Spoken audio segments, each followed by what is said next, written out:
मोहल्ला क्लिनिक की अब बारी है। वो कह रहे हैं जब से उनकी सरकार गई है, आपकी सरकार बनी है, हाथ धो के आप लोग उनके पीछे पड़ गए हो, उनके विधायकों को विधानसभा में नहीं घुसने देते हो। आप एक के बाद एक कैग रिपोर्ट सब ला रहे हैं, उनकी सरकार को घेरे। सिरसा साहब, देखिए, जब उन्होंने लूटा है तो वो कैग रिपोर्ट तो उन्होंने रोक रखी थी, पिछले 3-4 सालों से 2017 से ही रोक रखी थी। तो अभी 14 अगर कैग रिपोर्ट पेंडिंग है तो 14 रिपोर्ट एक दिन तो टेबल नहीं की जा सकती। हजारों पेज है, कोई पढ़ भी नहीं सकेगा। और अगर उन्होंने घोटाले किए थे तभी तो कैग रिपोर्ट उन्होंने टेबल नहीं की, वरना कैग रिपोर्ट में छुपाने को अगर कुछ था ही नहीं तो छुपाया अंदर क्यों रखी हुई थी। हाई कोर्ट में गए थे, अगर आपको याद हो अंजना जी, विजेंद्र गुप्ता जी और हमारे एमएलए हाई कोर्ट में गए थे कह के कि हमारी कैग रिपोर्ट तो टेबल की जाए, लेकिन अरविंद केजरीवाल जी थे कहते थे कि ना जी, मेरी तो उसमें करप्शन है, मैं कैसे करप्शन के अपने सबूत खुद ही आपके हाथ में दे सकता हूं। तो अब एक एक करके हम कोई उसके पीछे नहीं पड़े, हम तो कंगना जी अपना काम कर रहे हैं। और अंजना जी, और माफी चाहता हूं, और उसी दौरान हम तो केवल और केवल जो उन्होंने गलत काम किए हैं वो भी सामने जनता के ला रहे हैं। हमारा कोई मंशा किसी के पीछे पड़ने के नहीं है, हम दिल्ली को विकसित दिल्ली बनाना चाहते हैं, हमारा मकसद वो है। लेकिन जो उन्होंने घोटाले किए हैं उसका हिसाब किताब तो उनको देना ही पड़ेगा। मंत्री जी, विधायकों को क्यों नहीं जाने दिया आज विधानसभा में? पहले तो रोकते नहीं थे, जो सस्पेंडेड आम बीजेपी के विधायक थे वो तो मुझे मंत्री जी मत कहिए, मेरा नाम मनजिंदर सिंह सिरसा है। ठीक है, ठीक है मनजिंदर। देखिए, हमें भी नहीं, देखिए जब मैं आपको बताता हूँ, हाँ। अंजना जी इसमें ना 2 इश्यू होते हैं। आपके लोगों के लिए जो आज तक देख रहे हैं, मैं उनको बहुत इसको समझाना चाहता हूँ। जब आपको मार्शल आउट उसी टाइम के लिए किया जाता है तो ठीक है, आप विधानसभा परिसर में घूम सकते हैं।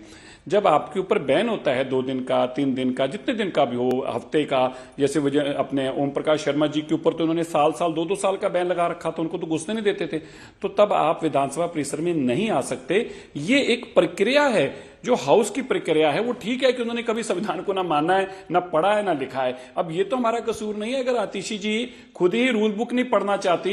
संविधान, जो हमारे विधानसभा के रूल्स और रेगुलेशंस हैं, उसको तो उनको फॉलो करना पड़ेगा। अगर वो एक दिन के लिए मार्शल आउट हो सकती तो ठीक है, वो अपना अंदर घूम सकते थे, हालांकि तब भी उनको जाना होता है। लेकिन जब आपको 2 दिन के 3 दिन के लिए आप हाउस से बाहर रखे गए हैं, तो बाहर का मतलब होता है, हाउस का मतलब होता है विधानसभा का परिसर, उससे आप अंदर नहीं आ सकते। अच्छा ठीक है, अब वो तो ऐसा इससे इनकार कर रहे हैं, वो कह रहे हैं कि ये पूरा वेंडेटा पॉलिटिक्स है जो आप लोग उनके खिलाफ कर रहे हैं। अच्छा, आप लोग इस शीश महल को लेकर बहुत प्रचार में जनता को बता रहे थे, तो अब जब आपकी सरकार बन गई है, आप लोग एक तो अरविंद केजरीवाल के बंगले वाली कैग रिपोर्ट सबसे लगता है लास्ट में ला रहे हैं, अभी तक तो नहीं आ रहा है, वो कब आएगा? और उनका घर दिखाने की बात की थी प्रवेश वर्मा ने, फिर पीछे हट गए, मतलब क्या वजह रही, क्या हो गया? जी दिखाएंगे हम आपको, कैग रिपोर्ट जिस दिन लाएंगे फिर घर भी दिखाएंगे। और घर ही नहीं अंजना जी, मैं आपको खुद को भी आमंत्रित करता हूं, हम आपको उनका ऑफिस भी दिखाएंगे, जिस ऑफिस में अरविंद केजरीवाल जी बैठा करते थे। हालांकि बैठे तो 15-20 दिन ही हैं, उसके बाद तो सुप्रीम कोर्ट ने उनको मना कर दिया था कि आप जा नहीं सकते। आप हैरान रह जाएंगी, आपने अपने जिंदगी में इतना लेविश ऑफिस किसी शेख का देखा होगा, सदाम हुसैन का भी इतना लेविश ऑफिस नहीं हो सकता। आप कल्पना कर सकते हैं? आप चलो, आप अपने मन में बताइए, मैं अगर आपको कहूं कि अरविंद केजरीवाल जी का ऑफिस बना, उस पर कितने करोड़ लगा, तो आपके मन में क्या फिगर आती, कितने करोड़ लगा होगा? चलो आप सोच के बताइए, कितने करोड़ लगा होगा?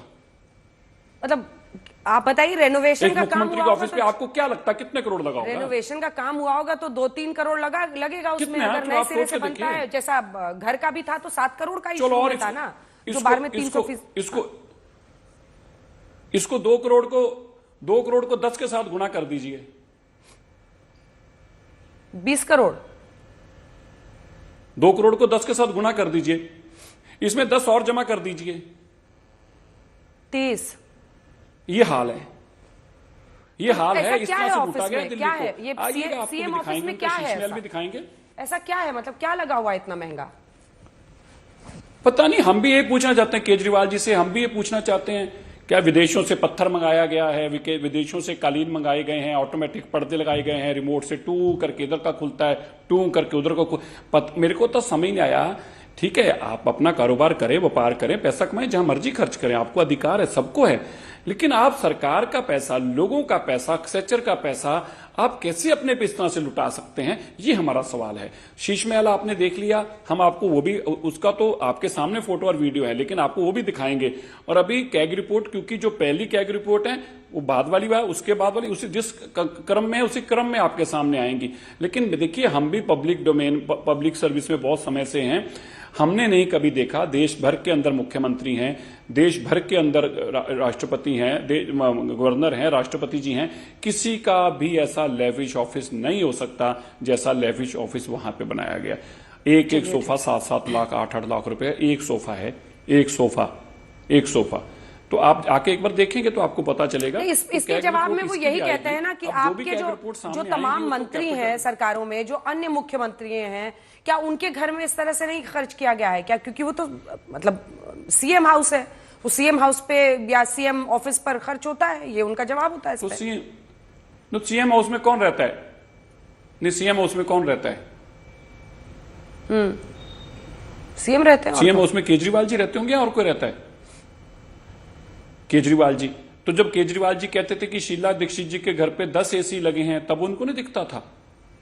उनके 10 एसी, मैं तो देखो शीला जी के, मैं खुद घर पर गया हूं, उनके निवास पर मैं गया हूं, मुझे आज भी याद है साधारण कमरे थे और चिप्स वाले। अंजना जी, मुझे बिल्कुल आज भी बता सकता हूं, चिप्स वाले मीन्स चिप्स वाला फर्श था, साधारण एक सिंपल ऊपर एक बिछा होता था और पुराने किस्म का फर्नीचर, सादी चेयर और जो भी बैंत वाली, जिसकी बैंत चेयर बोलते थे, वो चेयरें पड़ी होती थी। अरविंद केजरीवाल जी को वो भी बर्दाश्त नहीं था और खुद वो कहते हैं कि मुझे 100 करोड़ रुपए का शीश महल चाहिए, 40 करोड़ रुपए का दफ्तर बैठने को चाहिए। अगर आपको इतनी आलीशान जिंदगी जीनी है तो आप अपना कारोबार व्यापार करिए, लोगों का पैसा लूट के तो आप नहीं इस तरह का घर कारोबार कर सकते। और फिर जब कह के उसको रिपोर्ट में लाए और कहे, आज कैग रिपोर्ट में क्या लिखा है? यही तो लिखा है कि 5% से 12% कमीशन की गई, उन लोगों को शराब का काम किया गया जिन्होंने कभी शराब का काम ही नहीं किया था। हाँ। अंजना जी, कैग रिपोर्ट में जो सबसे इंटरेस्टिंग बात है ना, आपको याद है लालू जी ने जो ऑटो पे, आपको याद है, ऑटो वालों को पैसे दे दिए थे, ऑटो पे चारा ढो दिया था लालू प्रसाद यादव जी ने। इस कैग रिपोर्ट में सबसे इंटरेस्टिंग बात पता क्या है? 100 करोड़ रुपया बेसिक पहले खर्च करना था, 100 करोड़ रुपया। जिनको काम दिया उनकी 1 लाख रुपया आमदन भी नहीं थी, और में से 5 लोग ऐसी थी जिनकी 0 आमदन थी। कंगना जी, माफ करना, मैं फिर बोल गया। अंजना जी, जीरो इनकम, मतलब जीरो इनकम थी। 1 रुपया जिन्होंने नहीं, वो हमारी भी मेरे मुंह से निकल गया होगा, क्योंकि उनको भी हम बहुत कुछ बोलते रहे हैं, तो इसलिए कई बार गलती से भी निकल जाता है। अंजना जी, जीरो इनकम है। जीरो इनकम वाले को 100 करोड़ रुपया इन्वेस्ट करना था, और उनको कौन थे वो लोग? क्योंकि केजरीवाल जी के दोस्त थे, इसलिए उनको काम मिल गया। मैं इसलिए आपसे आग्रह करना चाहता हूं कि जब कैग की रिपोर्ट सामने आई है तो भाग क्यों रहे हैं, डर क्यों रहे हैं? अब आते हैं असल सवाल। इन्होंने क्या विषय उठाया? हमने कहा कि आप हमारा दफ्तर आके देखिए। ठीक है, अब असल सवाल पर आते हैं। मैं एक लाइन बता, जनता ने आपको चुना है कि आप सरकार में अब आए हैं।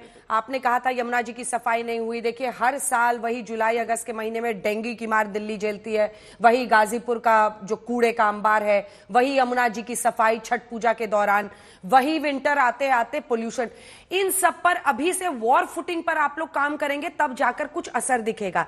कहीं ऐसा तो नहीं कि आपका पूरा का पूरा ध्यान इस वक्त अरविंद केजरीवाल की सरकार को, क्योंकि चुनाव तो हो गया, अब तो जनता ने आप की बात पर भरोसा कर लिया है, अब आपको काम डिलीवर करने का वक्त आया। ऐसे में काम डिलीवर करने की जगह कौन कौन सी जगह का नाम बदला जा सकता है? अब इसी पर है कि विपक्ष का, ये आम आदमी पार्टी का आरोप है कि डिलीवर करने से लोगों को भटकाना है, कि जो आपने प्रोमिसेस किए थे 2500 महिलाओं को देना, ये सब फुलफिल करने से भाग रहे हैं। इसीलिए अब आप कह रहे हैं नया शगुफा, मुगल कालीन वक्त पर रखे हुए जगहों का नाम बदलेंगे।